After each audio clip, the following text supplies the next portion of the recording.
नगर शहरातील पाणीपुरवठा सुरळीत करा, माजी महापौर भगवान फुलसुंदर यांचे मनपा आयुक्तांना निवेदनाद्वारे मागणी। सुरळीत पाणीपुरवठ्यासाठी माजी महापौर भगवान फुलसुंदर यांची मनपा आयुक्तांना निवेदन।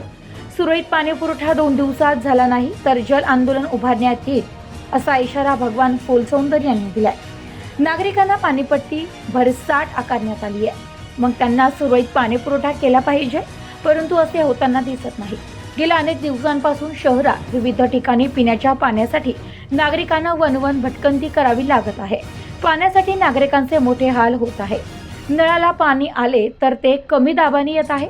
उन्हाळ्यात नागरिकांचे असे हाल करणे दुर्दैवी आहे। सामान्य नागरिकाला दिवसाआड पाणी मिळत आहे, तेही वेळेवर आणि पुरेसे नाही। ही परिस्थिती केवळ प्रशासनाची उदासीनता नव्हे तर नागरिकांच्या मूलभूत हक्कांचा अपमान आहे, असे प्रतिपादन माजी महापौर भगवान फुलसुंदर यांनी केले। शहरातील विविध ठिकाणी पाणी पुरवठा सुरळीत व्हावा यासाठी माजी महापौर भगवान फुलसुंदर यांनी मनपा आयुक्त यशवंत डांगे यांना निवेदन दिले व चर्चा केली। पुढे बोलताना फुलसुंदर म्हणाले की मनपा प्रशासनाने यावर तातडीने उपाययोजना कराव्या, हीच आमची मागणी आहे।